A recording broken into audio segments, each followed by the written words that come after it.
Vamos a abrir nuestras Biblias una vez más. Vamos a buscar en el libro de Gálatas 6:14, 2:20 y Primera de Corintios 18. Voy a leer los 3 versículos que leímos la semana pasada. Estamos hablando de la palabra de la cruz. Hoy vamos a dar la segunda parte. Dice la palabra de Dios: pero lejos esté de mí gloriarme, sino en la cruz de nuestro Señor Jesucristo, porque en el mundo me es crucificado a mí y yo al mundo. Gálatas 2:20 ahora.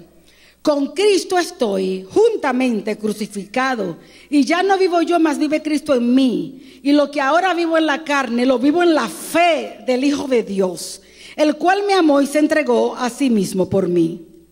Primera de Corintios 1:18 dice: porque la palabra de la cruz es locura a los que se pierden, pero a los que se salvan, esto es, a nosotros es poder de Dios. Puede tomar asiento. Estamos hablando de la palabra de la cruz. Yo sé que es un tema que lo hemos escuchado tantas veces, hablar de la cruz de Cristo, de la crucifixión de Jesús. Lo hemos escuchado tantas veces que a veces creemos que ya sabemos todo acerca de la cruz. Desde que tenemos uso de razón todos, no importa dónde hayamos estado, podemos habernos criado en la iglesia tradicional, pero escuchamos hablar de la cruz. Inclusive todos alguna vez hemos visto crucifijo y conocíamos la historia de la cruz. Y el escucharlo desde pequeños y así, no, pareciera como que ya supiéramos todo, no habría nada realmente nuevo que hablar de la cruz. Estamos tan familiarizados con el evangelio que ya hoy en día no se escucha casi hablar del mensaje de la cruz. Y si acaso ni siquiera casi desde los púlpitos se escucha hoy hablar del mensaje de la cruz. Porque el mensaje del evangelio es exactamente el mensaje de la cruz, la palabra de la cruz.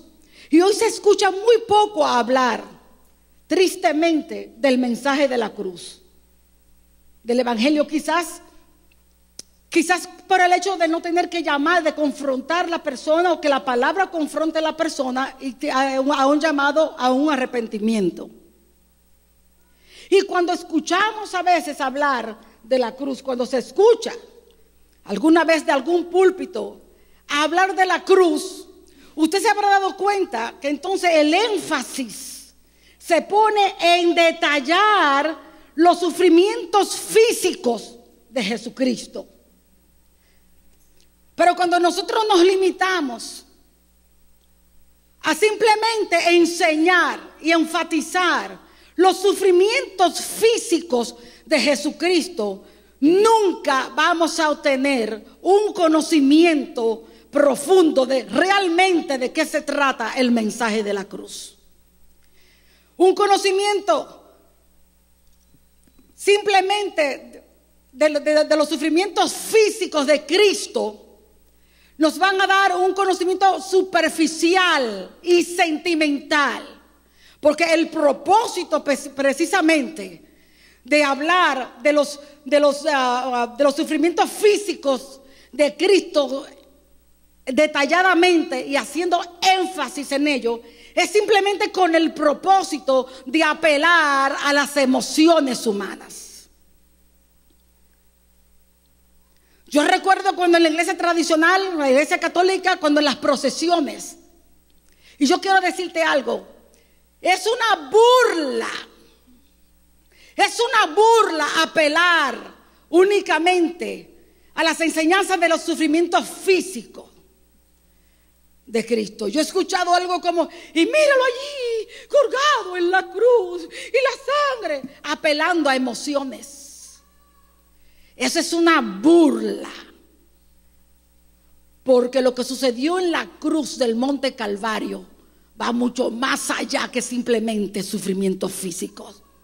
Fueron muchos los que sufrieron, los que fueron crucificados y padecieron sufrimientos físicos. El mensaje de la cruz del Calvario va mucho más allá que simplemente sufrimientos físicos que no nos van a salvar. ¿Usted entiende que los sufrimientos físicos de Jesús no son los que nos salvan? Entendemos que tiene que haber pasado algo terrible. Tiene que haber pasado algo terrible, fuerte, aquel día, cuando en ese momento y única vez y solamente esa vez está registrado en la historia que hubo oscuridad sobre toda la tierra. Entonces eso me deja a mí entender que tiene que haber pasado algo muy grave. Tuvo que haber pasado algo muy profundo ese día, cuando nuestro Señor y Salvador Jesucristo colgaba en una cruz. Tuvo que haber pasado algo mucho más allá que simplemente sufrimientos físicos.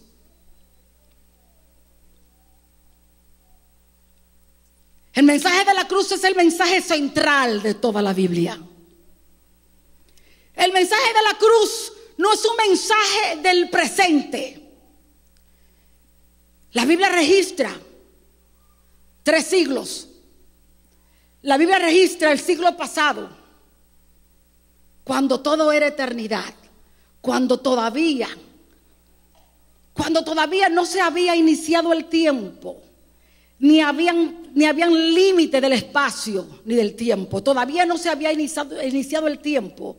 Todavía Dios no había creado y había dicho y fue el día y la mañana y etcétera, sino cuando todo era eternidad, antes de la creación. Es un siglo. El presente siglo fue cuando se inició el tiempo. El tiempo vino a ser un paréntesis dentro de la eternidad, porque viene luego el siglo futuro, donde todo volverá a ser eternidad. Amén. Ahora bien, el mensaje de la cruz, desde la eternidad pasada o desde el siglo pasado, señalaba la cruz del Calvario, cuando todo era eternidad. Dice la palabra de Dios, y le voy a decir para que apunten,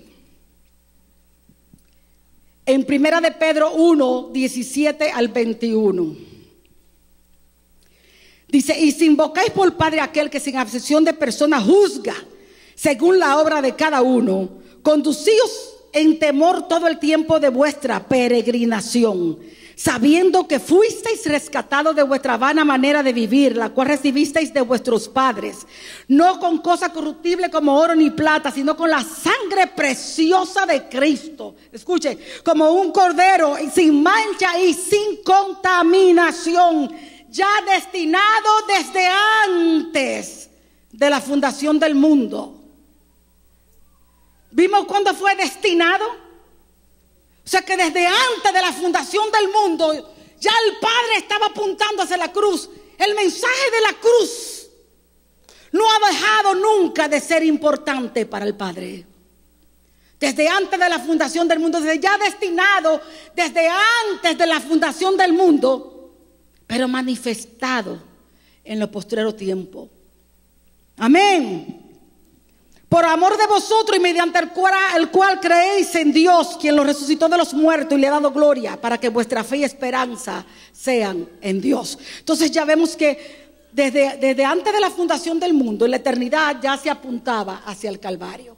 Mire qué importante y por qué el Espíritu Santo hoy quiere y está queriendo de nosotros, y es un privilegio que el Espíritu Santo esté deseando de nosotros que tengamos un conocimiento más profundo de qué fue lo que ocurrió en la cruz del Monte Calvario, que nos ha traído esta enseñanza en este tiempo.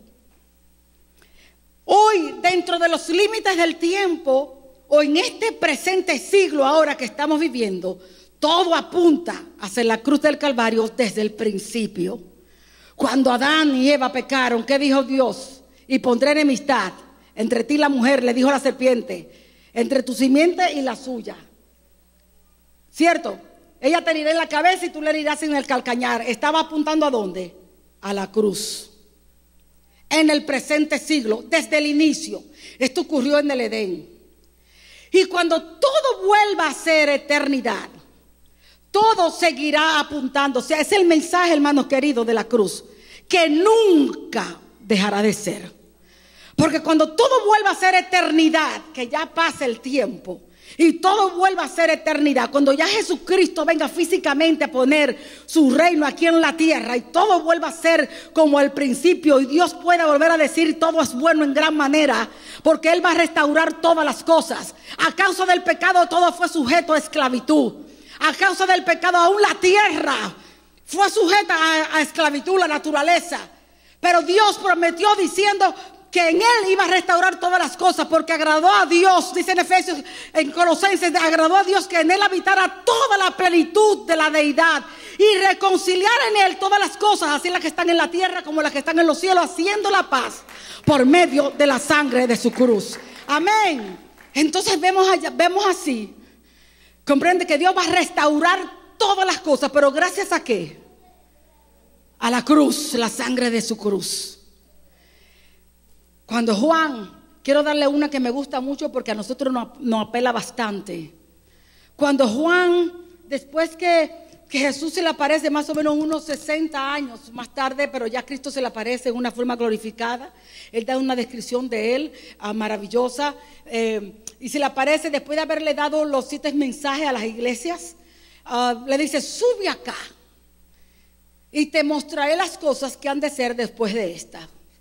Cuando Él le dice, sube acá y te mostraré las cosas, primeramente le ha dado los mensajes de las 7 iglesias, y después ya que pasara ese periodo, ahora te voy a mostrar las cosas que serán después, ahora te voy a mostrar el futuro. Viene el capítulo 4, donde le muestra el trono y la adoración al Padre. Allí tiene Él una visión, ¿no? Donde ve 24 ancianos, ve los 4 seres vivientes, los querubines, etcétera. Pero en el capítulo 5... todo ese mira hacia el futuro, y de ahí ya viene todo lo que sería en el futuro, después de la época de la iglesia. En el capítulo 5, Él ve allí un cordero,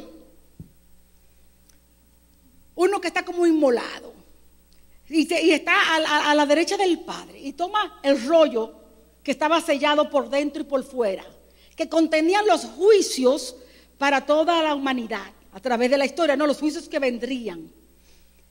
Y lo ve que está allí, pero también él mira los mismos 24 ancianos que vio en el capítulo 4, los mira aquí, ve miríadas de ángeles, ve también los mismos querubines, los serafines, pero había una particularidad, y era que los 24 ancianos, por la forma en que ellos estaban vestidos, y por la corona que llevaban, y por el cántico que ellos hacían al Cordero, dice la palabra de Dios que ellos tiraban sus coronas delante de Él y cantaban un cántico que decía, digno eres de tomar el libro y de abrir su sello, porque tú fuiste inmolado y con tu sangre nos has redimido para Dios de todo linaje, lengua, pueblo y nación, y nos has hecho para nuestro Dios reyes y sacerdotes, y reinaremos en la tierra. Esa es una porción de las escrituras que debiéramos llevarla siempre acá, hermano. Fíjese bien, por el cántico que ellos están diciendo, porque tú nos has redimido para nuestro Dios de todo linaje, lengua, pueblo y razón. Escúcheme, solamente por el cántico nosotros nos podemos dar cuenta que está hablando ya de la iglesia redimida. Ahora, ¿por qué dice allí que tiran sus coronas? Dice que tiraban las coronas y se postraban delante de Él. Tiraban sus coronas y le dice, porque tú fuiste inmolado. Amén. La razón que están dando es porque tú fuiste inmolado y con tu sangre nos has redimido. Amén. Entonces nosotros un día, recuerde, esto está sucediendo ya después de la época de la iglesia, después que ya salga la iglesia, después del arrebatamiento de la iglesia, ya esta es la iglesia quien ora así, ¿no? Los redimidos del Señor. Ahora bien, nosotros un día, escuche bien para que usted vea que luego en la eternidad vamos a mirar hacia atrás, porque un día nosotros también estaremos adorando al Cordero juntamente con ellos y con todos los redimidos del Señor, y estaremos adorándole. Amén. Y tiraremos nuestras coronas. Y le diremos, y nos vamos a reunir, nos vamos a unir al cántico de los redimidos. Y les vamos también a cantar, digno eres de abrir el libro. No de abrir el libro, ya nosotros tendríamos que decir, digno eres de que tú hubieras abierto el libro, solo tú podías abrirlo. Amén. Porque solamente él podía abrir el libro. Solo él pudo abrirlo. Juan dice, no había nadie, ni en el cielo, ni en la tierra, que pudiera abrir el libro. Y lloraba yo mucho. Y un ángel me dijo, hey, no temas porque el león de la tribu de Judá ha vencido para abrir el libro y desatar sus 7 sellos. Ahora, ¿por qué? ¿Por qué? No porque fue inmolado. Él era el único digno. Porque fue el único justo y santo. Amén. Él fue el único que pudo pagar el precio del rescate por nosotros. Y miraremos atrás y le diremos, porque tú fuiste inmolado y con tu sangre nos has redimido para Dios. Y cuando digamos estas palabras, hermanos, le seguiremos adorando por toda la eternidad. Amén. Entonces, eso, el mensaje de la cruz es de alta y suma importancia. No pasará de moda. El mensaje de la cruz siempre estará. Ahora tenemos que entender verdaderamente el mensaje de la cruz. Tenemos que comprender de qué se trata. La semana pasada tratamos del origen de la cruz. Los bárbaros o barbaros fueron quienes la inventaron como un instrumento de muerte, pero que diera el mayor dolor y de una manera que la víctima muriera lentamente, sufriendo. Que hasta el día de hoy, como le dije, ni historiadores ni científicos han podido hallar un arma que dé más sufrimiento que la cruz, en la forma tan lentamente que mueren y con el terrible dolor. Estuvimos hablando cómo Dios mira al hombre antes de nacer de nuevo, antes de estar en Cristo, y cómo Dios mira al hombre después que está en Cristo. El centro, sobre todo, de nuestra enseñanza que empezamos la semana pasada es: Pablo se gloriaba en la cruz. Y vamos a ir poco a poco entendiendo por qué Pablo se gloriaba en la cruz y por qué nosotros también debemos hacer lo mismo. Amén. Nosotros podemos gloriarnos en la cruz. No hay que tenerle miedo en la cruz. No la use para espantar al diablo, porque la cruz no lo espanta. No lo use como un amuleto, porque tampoco sirve. Amén. Cuando nos gloriamos en la cruz, es en la cruz de Cristo, porque estamos discerniendo y entendiendo cuál es la historia que está detrás de esa cruz. Amén. Porque hemos sabido y entendido qué fue lo que pasó en esa cruz. Y el Espíritu Santo quiere que nosotros sepamos qué fue lo que pasó realmente en esa cruz, que fue capaz hasta del sol apagarse, la luz del sol. Algo tiene que haber sucedido. Amén.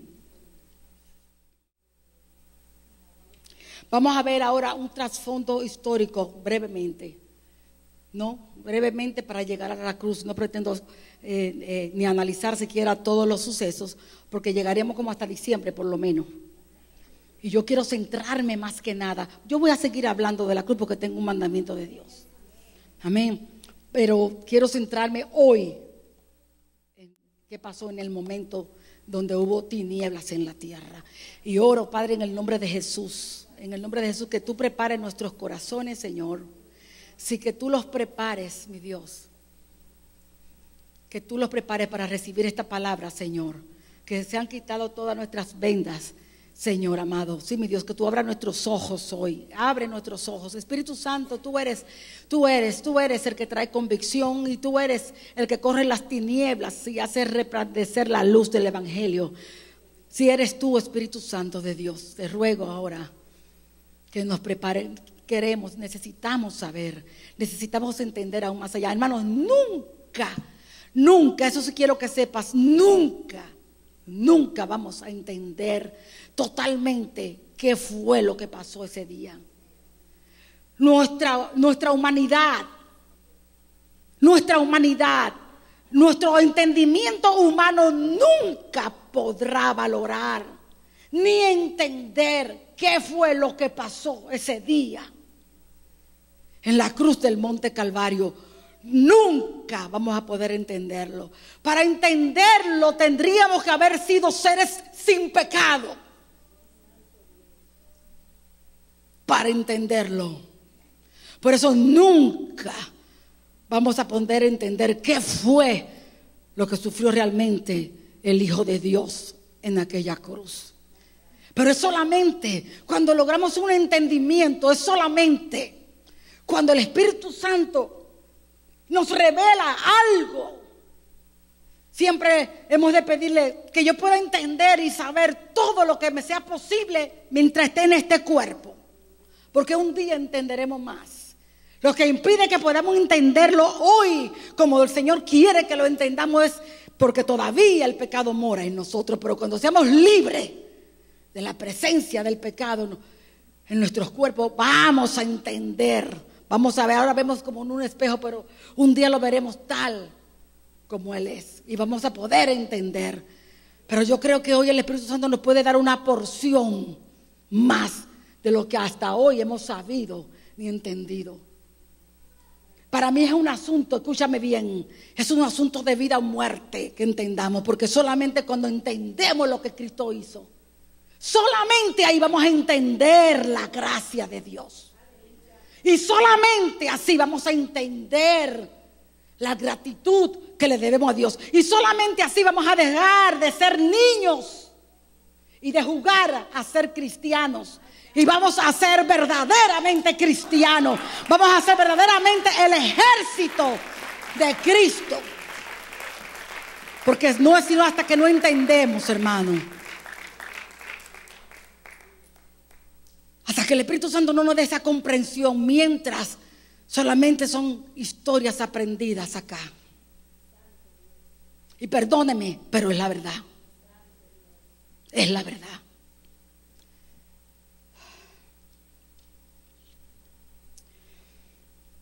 Ustedes saben que el mensaje de la cruz, el evangelio, los 4 evangelios hablan de él. Cada uno toma una diferente manera. Yo voy a hacer un resumito así corto, mezclando los 4 evangelios, ¿no? De lo que ellos hablan, ¿ok? Antes de comenzar su ministerio, Jesús, ya cuando tenía unos 30 años más o menos, se fue a Río Jordán para ser bautizado por Juan el Bautista. Estando allí, Juan el Bautista lo introduce o lo presenta a todos los que estaban allí, lo señala y dice ahí el Cordero de Dios que quita el pecado del mundo. ¿No? Enseguida él lo señala. Dice la palabra de Dios que después que Jesús es bautizado, ¿no? Cuando él subió de las aguas, los cielos fueron abiertos, el Espíritu Santo descendió sobre él en forma en forma corporal de paloma, y se oyó la voz del Padre que dijo: este es mi Hijo amado en quien tengo complacencia. Todos sabemos que él recibe de parte de Dios una confirmación de que él es el Hijo de Dios. En ese momento todo el poder del Espíritu Santo, aunque él fue engendrado por el Espíritu Santo, pero vino sobre él ya el poder para también ahora iniciar su ministerio. Un ministerio fuerte porque en sus manos estaba el destino y el futuro de la humanidad. Aunque el Padre les confirma y escucha su voz que dice: ahí mi Hijo amado en quien tengo complacencia, las tentaciones que le esperaban fueron también bastante fuertes, pues dice la palabra de Dios que el mismo Espíritu Santo lo llevó al desierto para ser tentado por 40 días. Y todos conocemos que no solamente las primeras tentaciones de Satanás fueron para poner en duda de que él fuera Hijo de Dios. Amén. Y lo último que trató fue ya también de que le adorara. O sea, de que él rompiera. Toda la intención era que rompiera, para que así Jesús se viera como obligado, ¿no?, a romper ya lo que la Trinidad en la Santa Convocación allá en la eternidad habían ya dispuesto para salvar al hombre. O sea, para que no fuera a la cruz. Amén.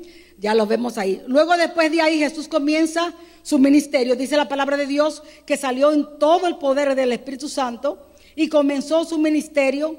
Y lo comenzó con unas palabras que hoy casi no se escuchan, hermanos queridos, pero que esa palabra nos daba las llaves del reino. Arrepentíos, porque el reino de los cielos se ha acercado. Hoy no se escucha hablar de arrepentimiento, pero si no hay arrepentimiento, no hay perdón de pecados. ¿Comprende? Arrepentimiento es un cambio de conducta. ¿Comprende? Es que tú abandones, que tú decidas abandonar el pecado y volverte a Dios. Entonces es necesario arrepentirnos. Y todos los días hay un arrepentimiento en un momento dado, donde tú te arrepientes para salvación. Tú decides en tu corazón. Tú decides, toma la decisión en tu corazón de abandonar tu vida de pecado, de abandonar las obras de tu carne. Dios lo mira en tu corazón que tú lo deseas. Dios mira en tu corazón que tú lo quieres de verdad. Y cuando Él mira tu corazón y pesa tu corazón y ve que tú quieres de verdad, Él honra esa decisión tuya. Amén. Él honra esa decisión que tú has hecho, porque cuando tú decides esto, tú lo que estás en ese momento es diciéndole: no haré más mi voluntad sino la tuya. Amén. Entonces Él lo honra. ¿Cómo lo honra? Entonces te da poder para que tú puedas vencerla. Amén. Pero mientras todavía las obras de la carne, de chisme, de contienda, de mentiras, de celos, de egoísmo, de envidia, están ahí, hay problema con ese nuevo nacimiento. Amén. Hay problemas. Son decisiones. Y luego diariamente tenemos que hacerla. Porque usted sabe muy bien que es una lucha diariamente contra nuestra carne. Lo que yo te aseguro es una cosa: a la medida que tú vas muriendo a ella, el hombre interior, la mujer interior va cogiendo fuerzas. Las luchas van menguando. Amén. Ya el diablo ve que con lo que trataba ya no puede. Tú le puedes decir: invéntate otra. Esa está muy usada ya. Amén. Y va menguando, y va menguando. Entonces el hombre interior, el hombre creado según Dios para toda verdad y santidad de la justicia, ese hombre o esa mujer creado según Dios, se va fortaleciendo. Y cuando el diablo te viene por ahí con una tentación, tú lo ves venir. Y puedes decirle como Jesús: ahí viene el príncipe de este mundo, pero él nada tiene en mí ya. Ya tú no tienes poder sobre mí. Amén. Y eso es maravilloso, hermano. Pero hay que morir y morir y morir. Amén. Entonces Jesús comienza: arrepentidos porque el reino de los cielos se ha acercado. El reino de Dios, el reino de los cielos estaba vedado para el hombre a causa del pecado. Pero Jesús comienza a anunciar: ahora se acerca a los hombres. Porque Él sabía lo que venía a hacer. Y ya Él sabía que ahora el reino de los cielos iba a estar al alcance de los hombres. Por eso Dios se ha acercado, ha llegado a ustedes, dice en otra versión. El reino de Dios o el reino de los cielos. Amén. Después de ahí Jesús elige 12 hombres para que estuvieran con Él. Después de entrenarlo como por unos 3 años y medio más o menos, y hablarle, le estuvo hablando sobre el reino, etcétera, etcétera. Ya estando próximo ya para su crucifixión, no, ya le dijo: subimos a Jerusalén y allí el Hijo del Hombre será entregado a los sacerdotes, a los escribas, y lo condenarán a muerte. Luego lo entregarán a los gentiles y lo azotarán y lo escarnecerán. Será crucificado, pero resucitará al tercer día. ¡Aleluya! Vemos aquí que Jesús sabía de antemano a lo que había venido. Sabía a lo que había venido y paso por paso supo todo lo que iba a suceder. Amén. Luego ya él, víspera de su crucifixión, ya cuando está pronto, celebra por última vez las Pascuas con sus discípulos. Como todos sabemos, la celebra y luego después de ahí se va al huerto de Getsemaní. Se va con ellos al huerto de Getsemaní y allí se retira, ¿no?, a orar. Cerca de la medianoche, después que están allí en el huerto de Getsemaní, cerca de la medianoche Jesús es arrestado. Es llevado a casa de Anás, donde de una manera informal es interrogado, tratando de buscar alguna falta que lo declarara a él como enemigo del gobierno de Roma. De Anás lo mandan a Caifás. Era el anterior sumo sacerdote y era yerno de Anás. Él tenía todavía mucha influencia con los romanos. Y lo que ellos están buscando sobre todas cosas es lograr un juicio contra Jesús a fin de que lo condenen a muerte de cruz. Allí en casa de Caifás se encuentra el Sanedrín. El Sanedrín está constituido por 70 miembros, están allí los escribas, están allí los sacerdotes. Y esta gente, que se supone que son los que interpretaban la ley de Moisés, que se supone que eran la autoridad máxima, se supone que era de donde provenía el sacerdocio levítico, son estos hombres los que quieren buscar un juicio para Jesús y que Jesús fuera condenado a muerte. Si nosotros repasáramos rápidamente, pudiéramos ver cuántas violaciones habían. Primeramente, no podía ser de noche, tenían que haber esperado el día para las interrogaciones y para llevarlos ante el sumo sacerdote.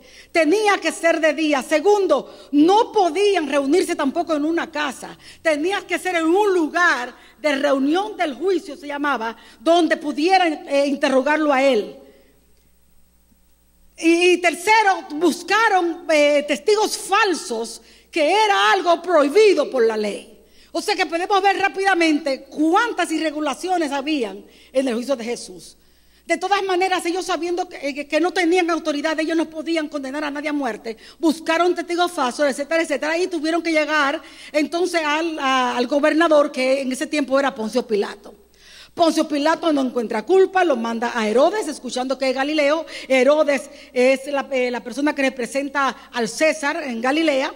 Lo lleva allí ante Herodes. Herodes tampoco encuentra ninguna culpa en él, lo manda a azotar, se lo devuelve a Pilato. Y Pilato, débil de carácter, un carácter débil, se dejó arrastrar por el pueblo. Le importó más lo que pensara el pueblo que lo que pensara Dios.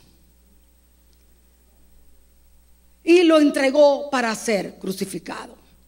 A los gritos del pueblo, el diablo incentivó al pueblo y fue Jesús crucificado. Ahora vemos a Jesús crucificado en medio de dos ladrones. Jesús está crucificado ahora en medio de dos ladrones. Hay palabras que Jesús dijo desde la cruz, que son todas muy importantes. Usted sabe, cuando alguien va a morir, todo el mundo está pendiente a las últimas palabras de esa persona cuando ya va a partir, ¿verdad que sí? Todo el mundo está pendiente hasta a la actitud, está pendiente a cualquier cosa, porque hay algunos que mueren en el Señor y han tenido hasta visiones de ángeles y lo comienzan a decir, ¿no?, que están viendo esto, aquello. Entonces todo el mundo de una manera u otra está siempre pendiente a ver qué es lo último que una persona dice. Jesús también habló 7 palabras. No vamos a entrar en las 7 palabras, pero por lo menos le voy a hablar de 4 rápidamente. La primera palabra, cuando él mismo oró por sus enemigos. ¿Recuerda cuando Jesús dijo: Padre, perdónalos, porque no saben lo que hacen? Jesús desde la cruz, esto me muestra a mí una negación totalmente al ego. Estando Jesús colgado en una cruz, no pensó en su propio dolor, no pensó en él. Todavía estaba pensando en sus enemigos. Y oró al Padre para que el Padre los perdonara.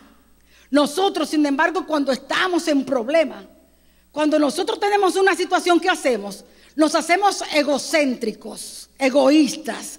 Pensamos solamente en nosotros, en lo que me pasa, en lo que me sucede. Amén. Buscando la conmiseración de los demás, buscando como que le tengan a uno lástima. Pero esto no nos sorprende de Jesús, ¿verdad que no? Porque Jesús toda su vida habló de perdonar. Entonces no nos sorprende que Él haga algo como este. Tampoco nos sorprende cuando en la segunda palabra le dice al ladrón que se arrepintió, al que creyó en Él, al de la derecha, cuando le dijo: en verdad te digo que hoy estarás conmigo en el paraíso. Tampoco nos sorprende eso. Este hombre había sido no solamente ladrón, él eran de los dos ladrones eran los compañeros de Barrabás. Y en otras predicaciones yo sé que se la he dado. Eran los compañeros de Barrabás. Y era por sedición, por homicidio, ¿entiendes? Y por hurto, que habían sido cogidos presos. Pero ese algo vio en Jesús, algo sintió en él, que lo reconoció y creyó. Y Jesús le dijo en ese instante: en verdad te digo que hoy estarás conmigo en el paraíso. Y esto es lo hermoso, hermano, que no importa la vida que tú hayas tenido, que no importa cómo hayas vivido ni qué hayas hecho, solamente es creer en Jesús, creer lo que pasó en la cruz. Amén. No nos sorprende, porque Jesús ya había enseñado y había dicho que el que cree en mí no verá muerte. Amén. Todo el que creyera en Él sería salvo. Jesús le había dicho: yo soy la resurrección y la vida. Todo aquel que cree en mí y vive no morirá eternamente. O sea que no nos sorprende tampoco. Tampoco nos sorprende cuando la tercera palabra le dice a Juan, que está allí, ahí tu madre, a María le dice: mujer, allí tu hijo. Le llamó mujer, ya no la llamó madre. Ya ese término, vamos a decir, ese ministerio ya terminó hasta allí. Ahí tu hijo, ahí tu madre. Tampoco, porque Jesús enseñó, Él mismo cumplió la ley y enseñó que había que cumplirse la ley, y ese era el quinto mandamiento: honrar padre y madre. Y esa era la costumbre, ¿no? De dejar a uno a cargo. Miró a Juan, que no era hijo de María, se lo encargó a él, porque era un hijo espiritual, venía a ser como un hijo espiritual, porque los vínculos espirituales vienen a ser más fuertes que los de sangre. María tuvo más hijos, sí, tuvo más hijos. La palabra de Dios nos enseña que tuvo más hijos, pero los hermanos de Jesús no creyeron en Él hasta después que Él resucitó. Entonces en ese momento se le encargó a Juan, que sí había creído. Amén. La palabra de Dios es así muy clara y es muy bella. Ahora, la palabra que nos impacta y es la que nos concierne a nosotros en este día, en esta tarde, es la cuarta palabra, cuando Jesús dice que gritó y fue en alta voz: Dios mío, ¿por qué me has desamparado? Cuando yo veo muchas veces películas, me gusta mucho ver las películas cristianas y las que van de Jesús, casi siempre usted ve algo como esto: Dios mío, ¿por qué me has desamparado? Yo no creo que ese fuera el grito que Jesús diera. No. Enseguida yo pienso, ese no sabe lo que estaba pasando en ese momento. No sabe lo que estaba sucediendo en ese momento. Yo no creo jamás que Jesús, cuando dijo Dios mío, ¿por qué me has desamparado? No creo jamás que fue Dios mío. Yo creo que fue un grito desgarrador. Yo creo que fue un grito de horror. Yo creo que fue un grito de terror. Y para nosotros entender un poquito esto, vamos a visitar nuevamente el huerto de Getsemaní. Vamos a ir a Getsemaní y les voy ahora a leer. Marcos 14, del 32 al 42. Dice la palabra de Dios: vinieron pues a un lugar que se llama Getsemaní. Recuerdan, esto fue después de la Pascua. Se lo toqué por encima ahorita, pero ahora para entender este grito Vamos a ver que no tiene nada que ver con los sufrimientos físicos. Vamos a ir a Getsemaní. Vinieron pues a un lugar que se llama Getsemaní y dijo a sus discípulos: sentaos aquí, entre tanto que yo oro. Una vez. Y tomó consigo a Pedro, a Jacobo y a Juan y comenzó a entristecerse y a angustiarse y les dijo: mi alma está muy triste hasta la muerte. Quedaos aquí y velad. Yéndose un poco adelante se postró en tierra y oró que si fuese posible pasase de él aquella hora. Y decía: Abba, Abba es papito. Mire cómo le hablaba en ese momento: papito, Padre, pero con ruegos. Todas las cosas son posibles para ti. Aparta de mí esta copa, mas no lo que yo quiero, sino lo que tú. Vino luego y los halló durmiendo y dijo a Pedro: Simón, ¿duermes? ¿No has podido velar una hora? Velad y orad para que no entréis en tentación. El espíritu a la verdad está dispuesto, pero la carne es débil. Otra vez fue y oró diciendo las mismas palabras. Al volver otra vez los halló durmiendo, porque los ojos de ellos estaban cargados de sueño y no sabían qué responderle. Vino la tercera vez y les dijo: dormid ya y descansad. Basta, la hora ha venido. He aquí el Hijo del Hombre es entregado en manos de los pecadores. Levantaos, vamos, he aquí se acerca el que me entrega. Ahora bien, vimos que Jesús 3 veces, dice la palabra de Dios, que oró lo mismo. 3 veces. Vámonos un poquito antes. ¿De dónde vino él? Él acaba de venir de celebrar las últimas Pascuas con sus discípulos. Allí él habló del Consolador, él allí le lavó los pies, todo sucedió. Terminaron dando gracias, pónganme atención, terminaron dando gracias a Dios y cantando un himno que generalmente se dice que era el Salmo 18 que cantaban. O sea que iban cantando cuando iban camino a Getsemaní. Pero ¿qué pasa? Dice que cuando entraron al huerto de Getsemaní, de repente se angustia su alma. De repente Jesús sintió una angustia en su corazón. No había habido ninguna señal para ello. Él había entrado allí cantando, pero de repente le vino una angustia. Escuche bien, yo busqué la palabra angustia. Fue una angustia tal que él pudo experimentar, como abordar la experiencia de la muerte.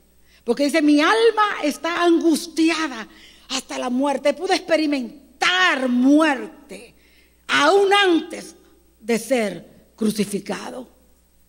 Busqué la palabra angustia en un diccionario secular. Yo uso mucho el diccionario secular. Y dice: aflicción, congoja, ansiedad, temor opresivo. O sea, le dio un temor que lo oprimía. Dice: sofoco, sensación de opresión en la región torácica o abdominal, dolor o sufrimiento. Y la palabra de Dios dice que era una angustia. Mi alma está angustiada hasta la muerte. Era tan fuerte la opresión que él sentía. En esto no es lo que me interesa. Usted me entiende: ay, pobrecito, no es esto. Algo peor había. Esa opresión que él sintió en su pecho, ¿no? Y en toda esta parte de la angustia que él sintió que moría. Sintió que estaba experimentando la misma muerte. ¿Por qué? ¿Por qué? ¿Qué era lo que estaba sucediendo? Que cuando llegó a Getsemaní, ¿qué estaba sucediendo allí? Que de repente Jesús experimenta una aguda y profunda angustia hasta quejarse. Hermano, Jesús Jesús nunca se quejó. Él sabía, él mismo había hablado, había dicho lo que le iba a suceder. Él sabía lo que le iba a acontecer. Y oró 3 veces: Padre, si es posible, quita de mí esta copa, pero que no se haga mi voluntad sino la tuya. Entonces, ¿qué fue lo que le pasó realmente a Jesús? ¿Por qué está Jesús ahora angustiado así hasta la muerte? Lo que angustió a Jesús hasta sofocarlo, hasta oprimirlo, hasta sentir que moría, hermano querido, fue la copa. La copa. Cuando Jesús oró al Padre: si es posible, quita de mí esta copa. aparta de mí esta copa, si es posible, aparta de mí esta copa. Jesús estaba contemplando la copa. Y cuando Jesús vio lo que contenía la copa, amén, cuando Jesús vio lo que contenía la copa, era la copa de la ira de Dios.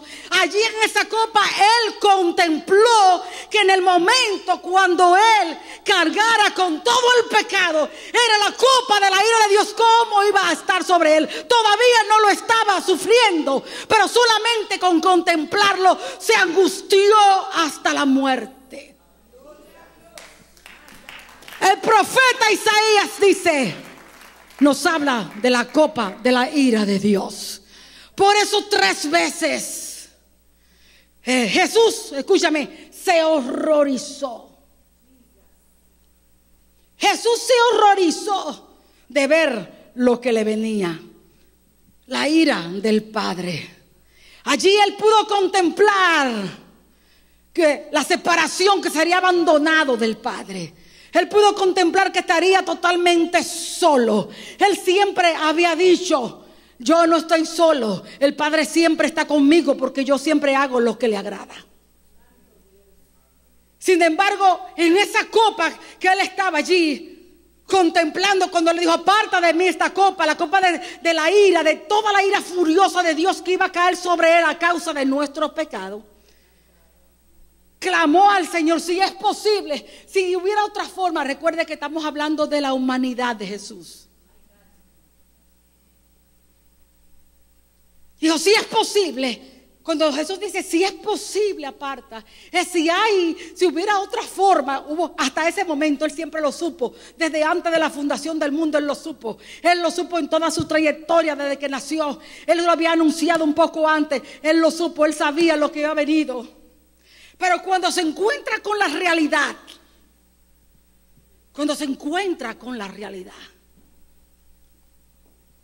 quiso ver si había alguna otra forma, si es posible. Le era difícil, le era demasiado terrible, demasiado doloroso. Si es posible, 3 veces. ¿Y cuál fue la respuesta? Nada. Silencio. El Padre no respondió nada. Porque no había otra forma. Solamente Él podía hacerlo. Solamente Él podría satisfacer la justicia de Dios. Solamente Él y solamente Él podía pagar el precio. Jesús lo entendió así. Jesús sabía que si su voluntad cedía, si su corazón cedía, Él sabía que que nos iba a condenar a todos, a condenación eterna. Él sabía, por eso las 3 veces también concluyó diciendo, pero que no sea como yo quiero, sino como tú. Desde ahí comience a mirarlo. ¿Vamos entendiendo? Me gusta cuando le dice a papá, Padre, todas las cosas son posibles para ti. Pero esa no era posible. I think that is beautiful. Hermano, si esto no nos hace amarlo. Por eso le digo, hay que entender lo que el Espíritu Santo nos lleve más allá de palabras que usted pueda simplemente. Yo no puedo expresárselo, porque sé que tampoco puedo entender a toda profundidad. Amén. Lo que nuestro Salvador hizo por nosotros, para que nosotros le seamos desleales. Es triste, ¿verdad que sí? Él sabía que él iba a ser el objeto de la ira de su propio Padre. Recuerde, estamos hablando de Jesús el hombre. ¿Cuántos tienen hijos acá? Imagínense que usted tuviera que bajarlo todo sobre su propio hijo para sacrificarlo por gente malas, por gente que no tenía nada que darle al Padre. ¿Qué le parece? Su propio hijo, claro que le dolía al Padre. Amén, amén, sí, Señor. Te bendecimos, Señor. Dice la palabra de Dios que su angustia fue tan terrible que gotas como de sangre caían al suelo. O sea, una hematohidrosis sufrió Jesús. Eso fue que era tanta la presión que tenía. Usted sabe cuando una persona tiene mucha angustia y como que frunce el ceño, ¿verdad? Se pone como tenso por dentro, coges así, te pones tenso. Cuando hay demasiado, hay algo que va más allá de nuestras fuerzas humanas, se rompen los vasos capilares. Y entonces la sangre de los vasos capilares pasan a las glándulas sudoríparas. Y esto hace que el sudor saliera así como gotas de sangre. Era tanta la sangre que caía en el sudor. Tal fue la presión que Jesús estaba sintiendo. Amén. 3 veces la misma respuesta, nada. Dice la palabra de Dios en Marcos 15:25. Era la hora tercera cuando le crucificaron. Volvemos otra vez ahora a la cruz. Ya vemos que allí en el Getsemaní él vio la copa de la ira. Él vio allí lo que venía. Y eso nada más le causó esa angustia y le causó ese terror. Dice 15 del 33 y 34 dice: cuando vino la hora sexta, hubo tinieblas sobre la tierra hasta la hora novena. Y a la hora novena Jesús clamó a gran voz diciendo: Eloí, Eloí, lama sabactani, que traducido es: Dios mío, ¿por qué me has abandonado? O sea que desde las 12 aproximadamente como hasta las 3 más o menos, dice la palabra de Dios que una densa oscuridad cubrió toda la tierra. Una densa oscuridad cubrió toda la tierra.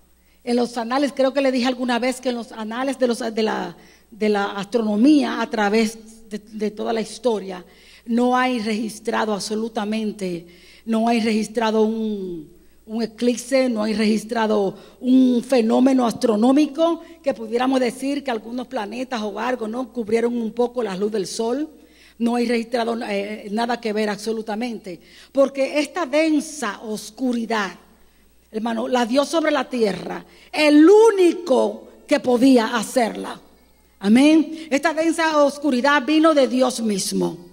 Dios dio mandamiento. Dios creó los cielos y la tierra. Y el planeta Tierra está como pendiendo en el aire, en el espacio. Amén. Y ahí va a estar dando la vuelta de traslación y de rotación por un mandamiento de Dios. Y cuando Dios creó al sol, le dio un mandamiento. Y le dijo al sol que iba a alumbrar de día. Y por cuanto Dios es el que da los mandamientos, y toda ley, sea científica, sea natural, o se llame como se llame, todas las leyes las establece Dios y los hombres solamente las descubren.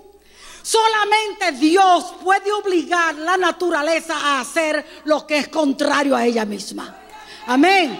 Solamente Dios. Los hombres descubren la gravedad, pero Dios dio mandamiento un día, el mar rojo que se abriera.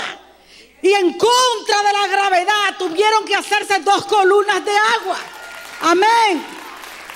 Una vez Dios detuvo el sol en Gabaón. Solo Dios puede dar mandamiento. En esta ocasión Dios dio un mandamiento al sol: no alumbres.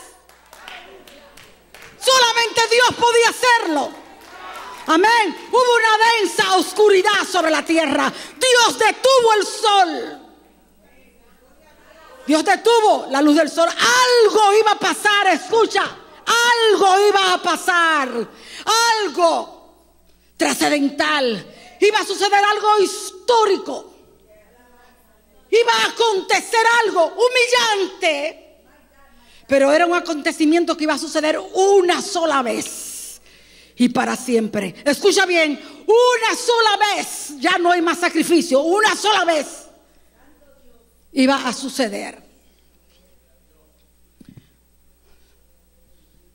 algo que solamente el Hijo y el Padre iban a entender. Algo trascendental que solo el Hijo y el Padre sabían. Si nos vamos un momento al Antiguo Testamento,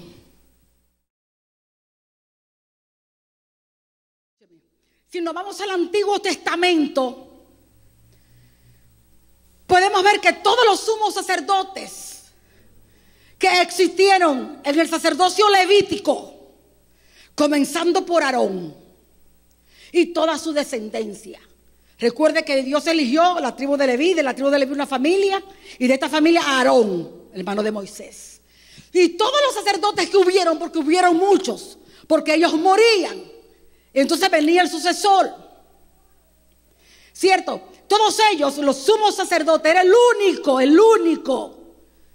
único que podía entrar una vez al año al lugar santísimo. Es el día que se llama Yom Kippur. Los judíos lo llaman Yom Kippur, ¿verdad? Él podía entrar al lugar santísimo. Y cuando él entraba al lugar santísimo, a ofrecer la sangre del animal que había sacrificado por los pecados de él mismo y por los pecados del pueblo. Siempre habían sacrificios todos los días, pero este era uno específico que lo hacía el sumo sacerdote una vez al año. Cuando él entraba allí, lo que estaba sucediendo allí, solamente lo veía Dios, él y el sumo sacerdote. Ellos dos solos eran los que sabían lo que estaba pasando allí en ese momento. Si el sumo sacerdote entraba al lugar santísimo con todas las de la ley, o sea, en la manera que Dios había ya especificado cómo debían hacer las cosas.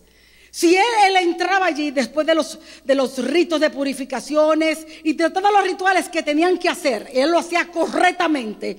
Él entraba y vertía la sangre sobre lo que cubría el arca, que se llamaba propiciatorio. Escuche, cubría la cubierta del arca, se llamaba propiciatorio. Entonces él venía, dentro del arca estaban los 10 mandamientos representando la ley de Dios, la ley moral de Dios. Estaba la vara de Aarón representando la dirección de Dios para nuestras vidas, y tiene también otras cosas más. Y estaba también una porción allí del maná, que es el alimento de Dios, no la palabra de Dios, el maná, escuche. Y presentaba a Jesús mismo. Ahora escuche. Eso estaba dentro del arca.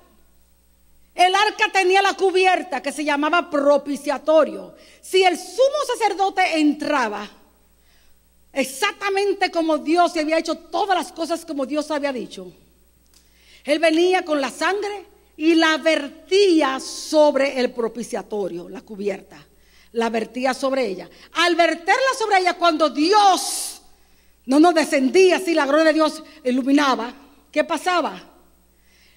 La ley, los mandamientos que estaban dentro del arca estaban cubiertos con la sangre del animal. Y como estaban cubiertos con la sangre del animal, la vida de ese animal estaba en lugar de la vida del sumo sacerdote y el pueblo. Entonces, se llamaba propiciatorio porque esa sangre les era propicio al pueblo. ¿Qué significa les era propicio al pueblo?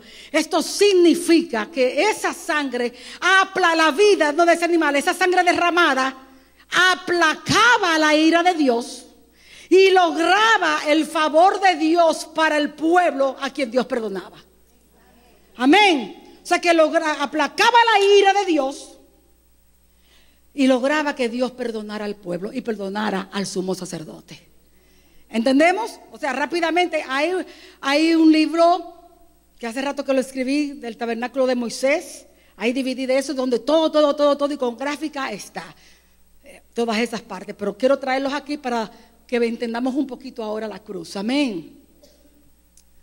Ok, entonces, si todo era bien hecho, pues ya quedaba. Ahora recuerden lo que les dije. Este es el propiciatorio, le era propicio. Lo que estaba allí sucediendo, solamente ellos dos sabían. Él tenía que ofrecerlo por él y por todo el pueblo. ¿Ok? Los mandamientos que estaban dentro del arca, que habían sido violados, porque el que falla en uno, falla en todos. Que habían sido violados por el mismo sumo sacerdote y por todo el pueblo, estaban, ¿verdad?, bajo condenación, bajo la ira de Dios. Pero esa sangre aplacaba, pero lo hacía temporalmente hasta que llegara el único y verdadero sacrificio. Amén. O sea que esta sangre solamente los cubría por un tiempo y aplacaba la ira de Dios. Amén. Ahora bien, allá en el Calvario, ahora hay una densa oscuridad. Como si Dios el Padre no quisiera que ni los querubines, ni los serafines, ni ningún ángel, y mucho menos los humanos, pudieran jamás ni siquiera ver. O sea, estaba tipificando, simbolizando de que nadie pudiera ver ni saber que la transacción que se estaba llevando a cabo cuando Jesucristo, nuestro gran sumo sacerdote, porque todos los sumos sacerdotes anteriores eran tipología de Cristo, hasta que viniera el verdadero Jesucristo, nuestro sumo sacerdote, no solamente fue el ofrendante, el sumo sacerdote de la orden levítica. Él daba la ofrenda, él era el ofrendante. Pero el sumo sacerdote, nuestro Señor y Salvador Jesucristo, según la orden de Melquisedec, establece una nueva orden y por tanto un nuevo sacerdocio, donde Él no solamente era el ofrendante, Él mismo fue la ofrenda. Él estaba ofreciendo su propio cuerpo y su propia vida en propiciación por nuestros pecados. Amén. La sangre de los animales no podían satisfacer la justicia divina. La aplacaba por un tiempo nada más. Pero cuando Cristo, allí en medio de aquella oscuridad, se escucha un grito: Dios mío, ¿por qué me has abandonado? Nosotros hoy, Dios nos ha corrido el velo y hoy podemos entender que lo que está sucediendo en ese momento es que Jesús se está bebiendo la copa de la ira de Dios, porque nuestros pecados han sido puestos sobre Él. Y cuando Él sufre, escúcheme, la separación de Cristo con Dios, con el Padre, no es la separación del hombre que vive ahora sin Dios. Hay dentro de la iglesia mucha gente que vive sin Dios también, y no se han caído muertos todavía. Amén. La separación de Cristo con el Padre no es la separación del hombre impío, del hombre mundano. Todavía para Él llueve. Cuando llueve, llueven para ellos. Amén. Cuando sale el sol, sale para ellos. No es esa separación, hermano querido. Es la separación que sufrirán los condenados a muerte eterna. Los condenados en el infierno. Esa fue la separación. Cuando el Hijo se hizo pecado, Él se hizo maldición con todos nuestros pecados. El Padre, que es santo, santo, santo, no pudo ver, dio la espalda, le volvió la espalda, lo abandonó, lo dejó solo y Jesús no pudo resistir. Esa era la copa que Él había visto en el huerto, pero ahora se la estaba bebiendo. Amén. Toda la furia de Dios que va a caer sobre aquellos que no han querido escuchar el evangelio. Toda la furia, toda la ira furiosa de Dios que va a caer sobre aquellos que lo han escuchado, pero lo han menospreciado. Toda la furia de la ira de Dios que va a caer sobre aquellos que se llaman ser hijos de Dios y no dan un testimonio correcto del carácter de Dios, de quien Dios es, y han sido tropiezos a los que han querido entrar. Ni entran ellos ni dejan entrar a los demás. Van a ser también recipientes de la ira de Dios. Dios no puede ser burlado, hermano. Dios no puede ser burlado. Nada más no son los que están en el mundo. Hay muchos en la iglesia. Cuando hablo de la iglesia, estoy hablando de la iglesia del Señor en general, que probarán esa copa, lamentablemente. Porque con Dios no se juega ni se juega a ser cristiano.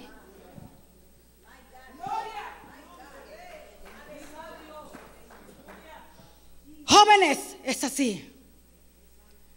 No se van a salvar porque son jóvenes. Los viejos tampoco nos vamos a salvar porque somos viejos. Nos vamos a salvar porque hayamos creído. Porque hayamos creído en Jesucristo y hayamos vivido una vida conforme. Lo más terrible es cuando un cristiano, cuando no damos testimonio, estamos distorsionando el carácter de Dios. Estamos distorsionando la santidad de Dios. Estamos dando un mal testimonio de quién es el Dios. Más vale que no dijéramos que somos cristianos. Porque ponemos en vituperio el evangelio, ponemos en vituperio el nombre de Dios. Por eso muchos no pueden entrar, porque nosotros mismos les impedimos entrar. Se lo impedimos entrar con nuestro mal testimonio. Hay gente que tienen hambre de Dios, hay gente que buscan a Dios, pero se les ha perdido porque ya no lo encuentran en la iglesia tampoco.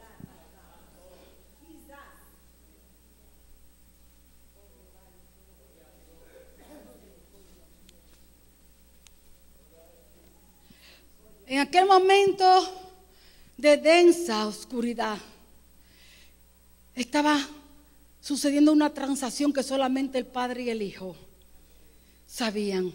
Estaban siendo puestos sobre Él todos nuestros pecados desde Adán. Usted escucha, desde Adán. Dios pasó en su paciencia, pasó por alto todos los pecados antiguos. Hasta ese momento. ¿Por qué?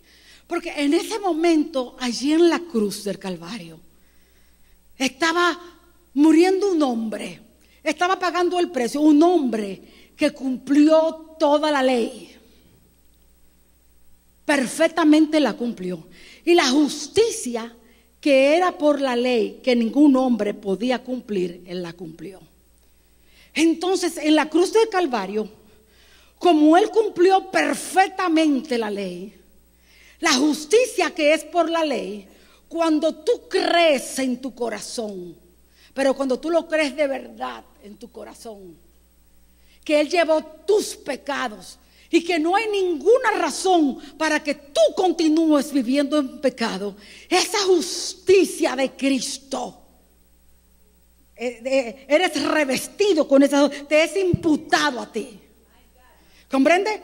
Esa justicia que nació allí en la cruz, Dios sigue siendo santo y justo, pero esa justicia que se inicia en la cruz, la justicia de Cristo, la justicia que fue por la ley, que solo Él pudo cumplirlas, les repito, esa justicia ahora tú eres vestido con esa justicia.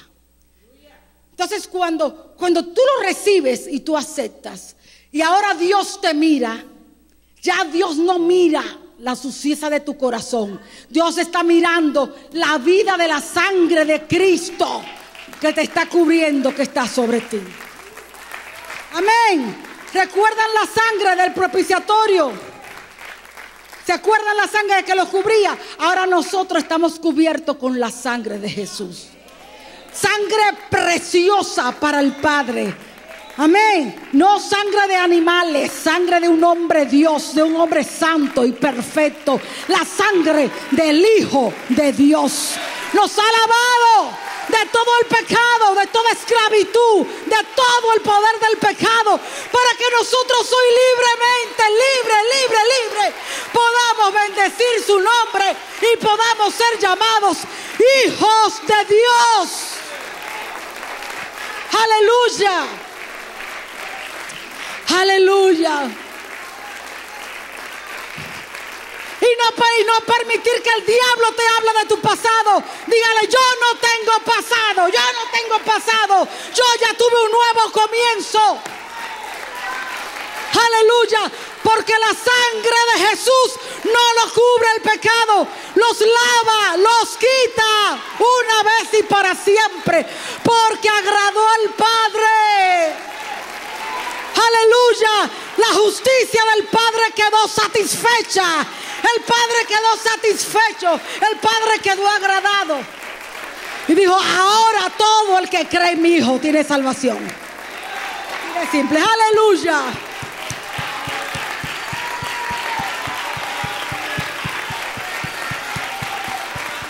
Hay poder en la sangre de Jesús. Hay poder. Hay poder. Hay poder. En la sangre de Cristo hay poder. En la sangre de Cristo Él vive y sigue libertando y sigue salvando y sigue sanando. Él es el mismo de ayer, de hoy y por todos los siglos, y Él nunca dejará de ser quien Él es. Él es el Cordero de Dios que quita el pecado del mundo.